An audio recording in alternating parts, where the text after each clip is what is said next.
একদিন অরুণ তার ঠাকুমার পাশে বসে দুধে থাকা প্রদীপের আড়ালে দ্বারাবতীর প্রাচীন কাহিনী শোনে।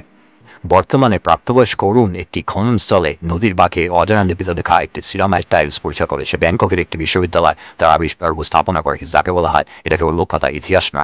অরুণ থাইল্যান্ডের সবুজ গ্রামাঞ্চলের মধ্যে দিয়ে বাসে চড়ে মন্দির ঢানতে পেরিয়ে এগিয়ে যায়। সে রথ আচ্ছাদিত সেই মন্দিরে যায় যেখানে একসময় তার ঠাকুমা ঢুকতে পারত। সেখানে সে মানুষ মূর্তি খোদাই দেখতে পায়।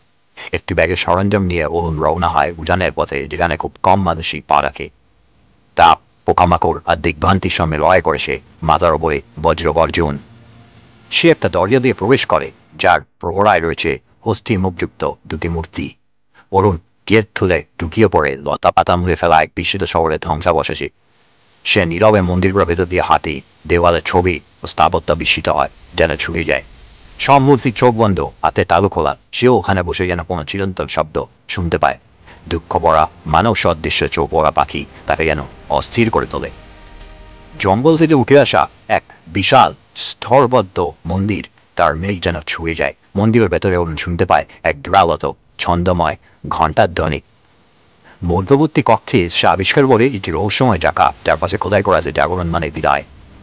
যে সেই আলোক জায়গার মধ্যে দিয়ে প্রবেশ করার সময় শুনতে পায় কিছু একটা ধ্বংসবাসে সুতাও হয়ে যায়। অরুণ নিজেকে এক জীবন্ত শহরে দাঁড়িয়ে দেখতে পায়, সোনালী শান্ত শহর। সে দেখতে পায় সন্ন্যাসী, সঙ্গীতজ্ঞ, শিশু, কারোর মধ্যে যার উপস্থিতি বিস্ময় নেই, তারা যেন তাকে চেনি।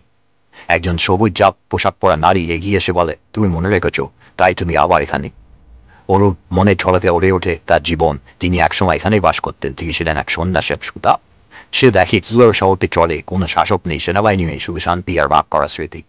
নাইট বলে এই শহরের মানুষ নিজের গোপন করেছে বিশ্বের সঙ্গী সত্তা ছড়িয়ে পড়া শান্তিকে রক্ষা করতে। সে অরুণকে এক বিকল্প দেয়, সে যেন চিরতরে দ্বারা হইতে শিখে যেতে পারে অথবা পড়ে যেতে পারে।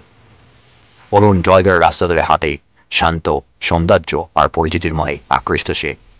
এক ভারী হৃদয়ে সে ফিসফিস করে বলে, আমি উড়ে যেতে চাই। নারীটি তারাতে একটি পদ্মফুল রাখে। সে আবার সেই জ্বলন্ত চাকার মধ্যে দিয়ে বাইরে বেরিয়ে আসে, তাকে বিভ্রান্ত দেখায়। অরুণ জেগে ওঠে এক কাদামাখা নদীর তীরে, ভেজা বিভ্রান্ত, টাইলা জিনিসপত্র নেই।